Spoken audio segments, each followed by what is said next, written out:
Good morning, स्वागत है विद्यार्थियों। आज इस वीडियो में जो सोशल साइंस का चैप्टर सेकेंड भूगोल है, उसमें जो टॉपिक चल रही है उसमें चैप्टर भूगोल के चैप्टर 2 में आज हम चर्चा करेंगे और वन एवं वन्य जीव संसाधन। तो चैप्टर फर्स्ट में हमने संसाधन के विषय में चर्चा किया था कि संसाधन क्या है। आज हम वन एवं वन्य जीव संसाधन यानी कि वन और वन में रहने वाले जो जीव हैं वो किस प्रकार उनका प्रयोग मानव करता है अपने जीवन में, तो उसके विषय में चर्चा करेंगे। तो संसाधन के रूप में कैसे प्रयोग किया जाता है, तो चलिए चर्चा करते हैं। पहले हम वन पे ही चर्चा करते हैं। वन, जंगल, अरण्य, तो ये सब पर्यायवाची है और वन का ज्यादा से ज्यादा प्रयोग जो मानव करता रहा है शुरुआत में वो ईंधन की लकड़ी के रूप में किया है, ये सर्व प्रमुख प्रयोग रहा। उसके बाद घर बनाने में, और उसके अलावा अब तो जो साइंटिफिक रीजन आया है कि फला पेड़ का संरक्षण सरकार ने प्रतिबंधित किया है क्योंकि वो ऑक्सीजन यानी कि जो हमारी प्राण वायु है उसके लिए संरक्षित किया गया है। तो उसमें ढेर सारे रीजन हैं, लेकिन शुरुआती तौर में मानव जो है पेड़ों पर अपना घर बनाते रहता था, यानी कि घर बनाने बाद में जब आग का ज्ञान हुआ तो वो ईंधन के रूप में भी प्रयोग करने लगे। चलिए देखते हैं, इसमें कुछ हमने अपने हिसाब से कुछ डिप्रेशन टाइप का लिखा है जो आप एक बार देख सकते हैं। मानव आवश्यकताओं की पूर्ति के अनेक माध्यमों में वन एक प्रमुख है और इसके साथ ही वह वन्य जीव में रहने वाले अन्य जीवों को भी अपनी आवश्यकता में प्रयोग करता है। तो ये तो सिंपली है, तो वन्य जीवों का प्रयोग करता है किस हिसाब से। तो मान लीजिए एक वन्य जीव जो है तो उनका पहले आखेट किया जाता था, शिकार किया जाता था, उसके रूप में बाद में आने जाने के लिए साधन के रूप में गधों को घोड़ों का प्रयोग है, आने जाने के लिए प्रयोग किया। बाकी आभूषण जो हाथी दांत वगैरह होते हैं आभूषण के रूप में, तो ढेर सारे फोटो अलग है। चलिए भारत में वन स्थिति देखते हैं। भारत में वन क्या है, कैसे है, तो वो तो जनरली जानते हैं कि वन का प्रयोग किस क्षेत्र में किया जाता है। भारत की वन स्थिति देख लेते हैं। स्वतंत्रता के बाद भारत में जंगल की कटाई जो तेजी से चल रही थी उसके लिए वन नीति बनी। ये संस्था 1952 में वन नीति बनाई गई। ये वन के कटाव को कम करने के लिए वन नीति बनाई गई और वन्य जीवों के संरक्षण के लिए अधिनियम बनाया गया और इसे 1972 में ही लागू किया गया। यानी कि 72 में बना और 72 में ही लागू किया गया वन्य जीव संरक्षण अधिनियम।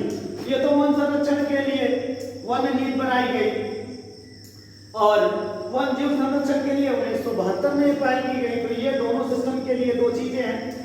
राष्ट्रीय वन नीति जो बताती है कि भारत में संपूर्ण भूखंड जो है उस भूखंड या भूक्षेत्र है उसका 33% अनिवार्य रूप से वन होना चाहिए, नहीं तो प्रकृति संतुलन गड़बड़ हो जाएगा।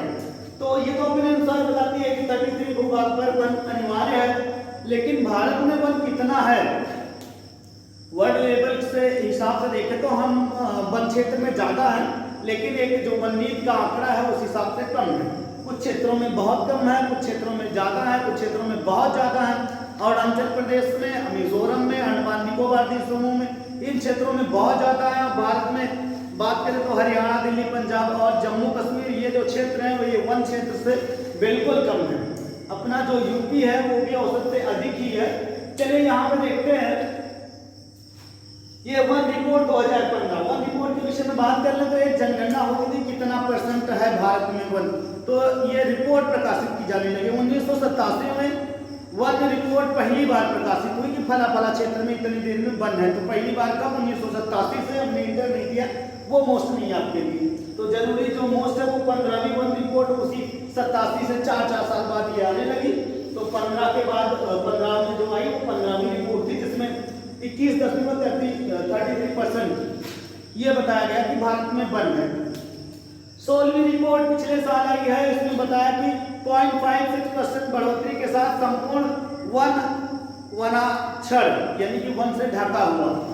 तो ये जो है 16वीं रिपोर्ट में बताया गया कि 24.56 वनावरण होता है और 1% होता है, अलग अलग होता है। एक वृक्षारोपण कर दिए तो जाहिर सी बात है कि वो करते ही 2 साल में वो वृक्ष नहीं बन जाएगा, थोड़ा थोड़ा बढ़ेगा। तो वो रिपोर्टिंग वृक्षारोपण भी उसमें जोड़ देते हैं।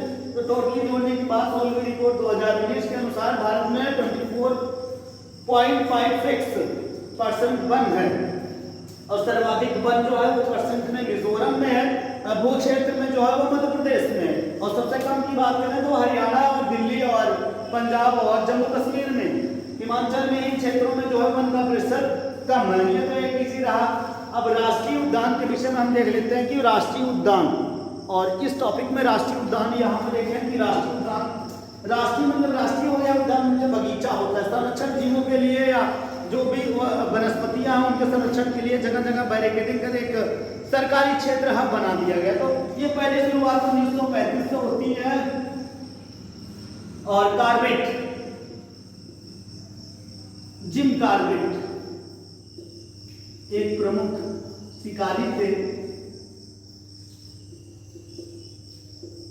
भारत का पहला नेशनल पार्क जो बना, जिम कार्बेट नेशनल पार्क जो बना वो उत्तराखंड में 1935 में जिम कार्बेट नेशनल पार्क बना। तो ये भारत का पहला राष्ट्रीय उद्यान था। तो कौन सा भारत का पहला राष्ट्रीय उद्यान है? जिम कार्बेट है। अब ये पहला बना, यहाँ ये टाइगर के लिए प्रसिद्ध है। और इसके अलावा विभिन्न राज्यों में फटाफट बहुत सारे बने हैं, जैसे हाथियों के लिए पेरियार, केरल में बहुत हाथी मान लीजिए भारत में पाई जाती है। असम में हाथियों का देश मान लीजिए, असम का जो है काजीरंगा है, मानस है, तो वहाँ पे जो है एक सींग वाले गैंडे पाए जाते हैं। और सबसे ज्यादा जो अभ्यारण्य बनाए गए हैं वो भारत के मध्य प्रदेश में बनाए गए हैं। इसके अलावा अंडमान निकोबार द्वीप समूह में वो राष्ट्रीय उद्यान वहाँ पे ज्यादा बनाए गए। वन्य जीवों से संरक्षण से संबंधित जो पहली पहल की गई थी वो 1973 में, याद रखिएगा टाइगर, प्रोजेक्ट टाइगर नाम है। देखिए इसमें प्रोजेक्ट टाइगर लगा है, तो जाहिर सी बात है कि टाइगर का ही संरक्षण के लिए विशेष तौर पर रखा गया।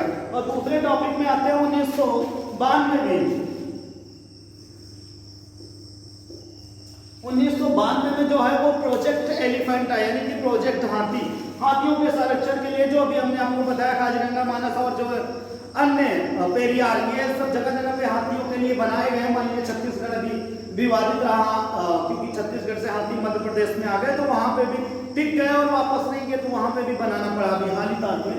तो 1992 में प्रोजेक्ट एलिफेंटा आया और यह हाथी संरक्षण के लिए, हाथियों का शिकार करने के लिए इसमें मनाही या रोक लगाई गई।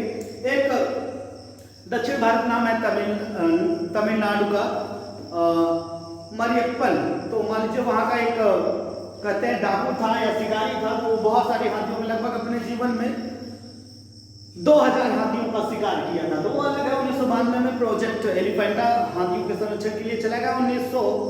2006 में गंगा डॉल्फिन, गंगेटिया राष्ट्रीय जलीय जीव है हमारा, तो 2006 में गंगा डॉल्फिन के लिए भी चलाया गया। ढेर सारी चीजें जो है सरकार जीवों के संरक्षण या वनस्पतियों के संरक्षण के लिए चलाती है। उसका रीजन ये है कि जो हमारा इकोसिस्टम है ये चलता रहे, और ये सिस्टम चलेगा नहीं तो एक दूसरे जीव दूसरे पर निर्भर रहते हैं, तो ये मेंटेन नहीं रहेगा तो प्रकृति जो है अपने अनुरूप जो चल रही है वो संतुलन बिगड़ जाएगा। तो इसलिए जैसे अभी महामारी भी आई है, तो ये कहते हैं प्राकृतिक असंतुलन चमगादड़ों वगैरह से या सुअर के मांस से ये फैला है। तो कुछ भी रीजन हो, प्राकृतिक असंतुलन यानी कि प्राकृतिक से छेड़छाड़ तो असंतुलन होगा, तो जाहिर सी बात है ये प्रक्रियाएं होंगी। तो इस टॉपिक का मोस्ट और छोटे छोटे आपके जो टॉपिक लिखे गए इंपॉर्टेंट है, नेक्स्ट वीडियो में किसी और टॉपिक पे या नेक्स्ट टॉपिक पे हम मिलेंगे। नियमित रूप से आप इसको एंटर करके याद करते रहिएगा। जो भी किसी भी सब्जेक्ट में यदि आपको समस्या हो रही है, यदि आपको ना समझ में आए कोई भी टॉपिक, तो कमेंट के माध्यम से आप व्हाट्सएप ग्रुप में पूछ सकते हैं। Thank you.